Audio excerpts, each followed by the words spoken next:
Happy weekend, everyone! Hello, hello! It's weekend! Good morning sa Pilipinas at sa ibang sulok ng mundo.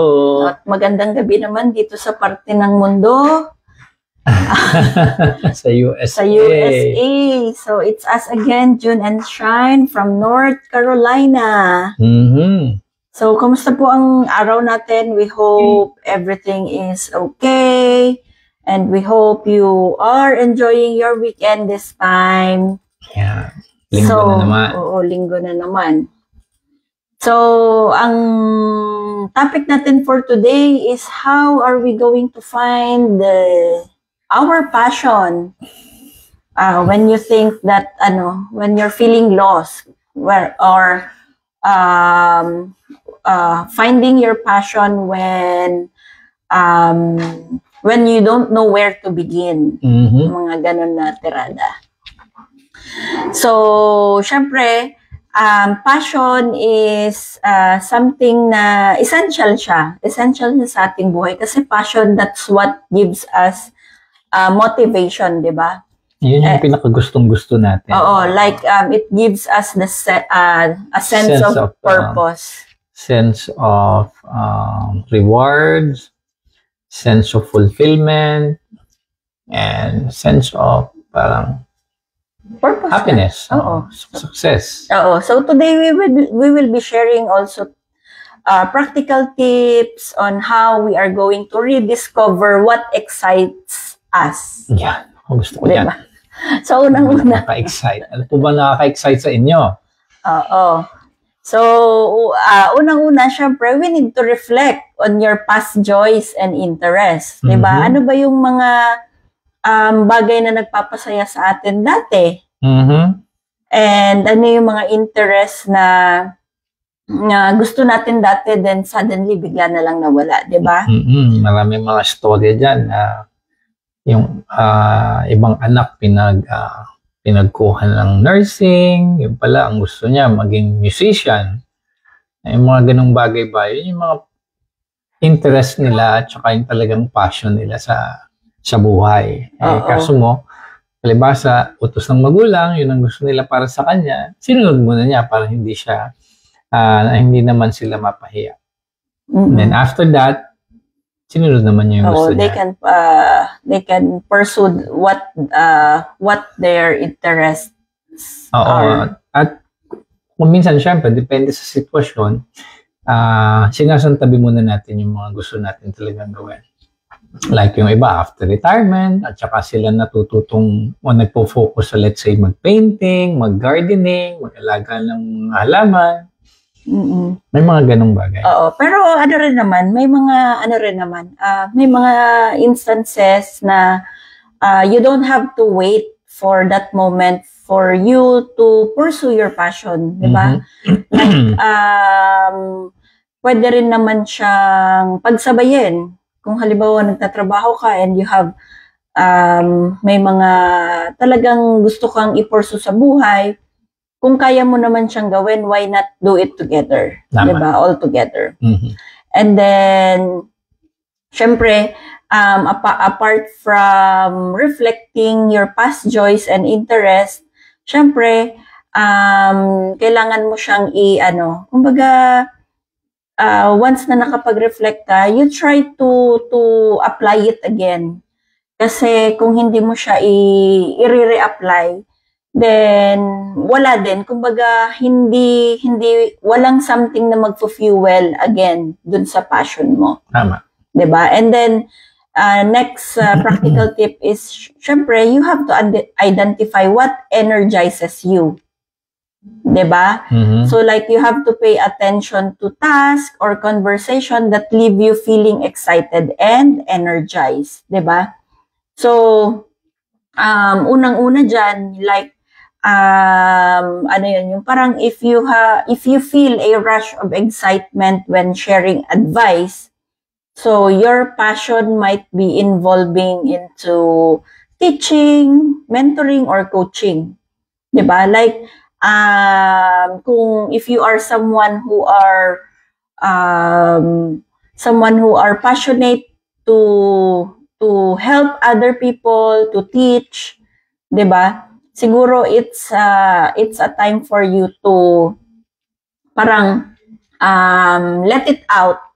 Kasi usually kasi minsan may mga bagay na binigay sa atin ang Diyos na talento. And 'di ba sabi nga nila, alam ko, natatandaan ko sa Bible but I cannot just remember the verse. Yung parable siya na parang may mga taong binigyan niya ng bag of seeds yata yun. Yung isa is like parang tinago niya, then yung pangalawa is parang tinago pero shinare lang ng konti. Meron yung isa parang pinamigay niya. So it's like kumbaga, alam niyo ba kung sino yung parang pinagyaman ng Panginoon doon? Siya yung namigay. Oo. So like we are given talents, we are given antag dito? Yun nga, talents, time ng Panginoon. Time, talent, treasure. Oo. So we just have to share it with others para naman nang sa ganun mapagyaman natin and pagyamanin pa tayo ng Panginoon, 'di ba? And then syempre, we also have to explore yung experience natin. Yung experience natin when we have that the passion, yung feeling na yung talagang nag-ignite yung ating passion. So when exploring the experience, syempre, you need to step out of your comfort zone, di ba? By trying new activities or learning new skills. Tama. So, like for us, we step out of our comfort zone by doing Go Live. So, with this, we were able to get insights. We were able to reconnect with old folks. And then, kumbaga, what drives us more is that yung mga feedback that we get from people that we know and those who we haven't reconnected with for such a long time. So, kumbaga, I think parang, na siya, pwede siyang gawing passion, yung maging, alam mo yan, yung parang mag-talk, di ba? Hindi mo alam na yun pala talaga ang gusto mong gawin. Oo. So, kasi usually, passion is discovered through exploration and experimentation. Di po ba? So, next tip is, syempre, connect with people who inspire you. Diba? Like-minded people. Surround yourself with passionate and motivated people. Kasi when you are connected with passionate and motivated people, these people will help you. Kumbaga, yung energy nila kasi is contagious. So, usually, na-adapt natin yon. And then, lastly, align your skills with purpose. Diba? Kumbaga, consider your strengths and how they can be applied to something meaningful. And valuable. Kasi, diba, passion often emerges when your skills serve a purpose that aligns with your values. Oo. Kasi, yun naman palagi, diba? We should always look for something that aligns with our visions, with our purpose, and our values. Kasi that's what make you yung parang a human with purpose, diba? A man with purpose. Kumbaga, by finding our passion, doon natin ma-share sa mga tao yung mga bagay na kailangan, yung mga bagay na gusto mong i-share sa mga tao.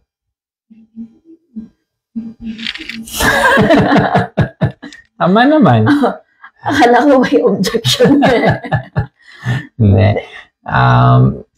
yun nga, syempre, pagka passionate ka into something, you put dedication, you put energy, parang in a snap, alam mo na yung gagawin mo, alam mo kung ano yung, kumbaga, aware ka sa lahat na nangyayari. So, yun ang isa sa parang kagandahan pagka passionate ka into something, masyado kang serious about it. Kumbaga, sobrang committed ka into something. Yun. Parang ano yan parang dito rin mapapasok yung itong business nga din namin, yung online business kasi we are passionate in helping hardworking parents. Lalong-lalo na yung mga kumbaga in similar situation na kagaya namin na nandito sa US, nagtatrabaho, may mga maliliit pang anak, may pangarap na one day magkaroon ng side hustle na at least madudugtungan yung mga sacrifices na hindi mo nakakasama yung mga mahal mo sa buhay, kumbaga bitin na bitin sa oras, hindi mo sila nabantayan hanggang sa lumaki na sila. Oo. So it's ano lang yan, parang kung isa-summarize natin why we are doing this, because we are motivated and we are passionate to help hardworking parents, para hardworking parents na if gusto nilang mag-start ng online business din, so that they can provide better opportunities, di ba, for their children while spending more quality time with them. Di ba? Spending quality time together. Kumbaga kasi, sometimes sa sobrang busy na natin, sometimes we forget yung mga bagay na nagpapasayat sa atin. For us, for us, yung nagpapasaya sa amin is yung mga bata. Di ba? Kung makita silang nakangiti, nakita sila yung naririnig mo yung mga tawa ng bata. So, like, it's really a motivation for us to work smarter, so that we can really provide the best opportunities we can give to them. And lahat naman ng magulang, ganun ang pangarap para sa kanilang mga anak. So maybe just to close our discussion today, so just reflect on the past joys and interests that you have before, and just identify energizing moments, and don't forget also to explore new experiences while connecting with inspiring people. The inspiring people who are someone na alam mo yun, you have the same vision, you have the same values and dreams. Kasi those things will parang ibabalik ka niya. Kasi sometimes we feel lost. Hindi yung lost na parang nawawala na yung parang lost in a sense na hindi mo na alam yung gagawin mo. Like, kumbaga you're feeling stuck, yung mga ganun na pakiramdam. So you just have to look back. Always look back on why you are waking up every day. Kasi yun yung sagot dun sa passion siguro na hinahanap mo. Finding your purpose. Oo. And then maybe just to end with a quote, don't ask what the world needs. Ask what makes you come alive and go do it. Because what the world needs is people who have come alive. Yeah. Parang, which brings back to an old saying galing doon sa aking psych teacher, psych prof nung college, si Mrs. Asnar. Sabi niya, live and let live. Binigyan ka ng buhay, magbigay buhay ka. Anong pangalan ng teacher mo? Cynthia Asnar? Hindi ko alam eh. O palang alam ko. Psychology, teacher ko rin yun. Aba, baka naman batch tayo. Hindi. Oo, medyo si kulot-kulot siya. Mrs. Asnar. Anyway, yun nga po. So, always find joy in everything that you do, and always, look back kung ano yung mga, kasi sometimes may mga bagay na although lumipas, pero kumbaga may mga bagay na yung parang intentional forgetting ba na sinasabi. Yung kinalimutan mo na lang. Kinalimutan mo na lang kasi nga siguro you have negative experience from there, but you may have a negative experience from there, but look on the parang yung positive side nung negative experience na yun. Kasi minsan yung negative experience na yun, maybe that's what make you who you are today. Diba? And that's part of learning. Oo. Kasi minsan yung mga bagay in the past, those makes you stronger. That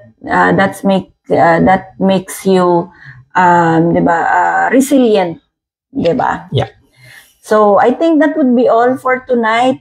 So kumbaga just try to reflect on the past joys that you have, and then maybe from there you can start finding back your passion. So maraming salamat po for watching the replay later. Kasi I know, siguro busy ng mga tao ngayon, or maybe others are baka nasa party na yan. Also sleeping na. But we will always be here. And just don't forget to comment down below all your insights. We are very grateful and thankful for journeying with yung pagsasama niya po sa amin. And if you have questions about our online business, please do leave us a comment or direct message us, or click the link in the description box ng ating Go Live. Oo, maraming salamat po. God bless always, and may God bless all our decisions in life. Thank you po. Good night, everyone.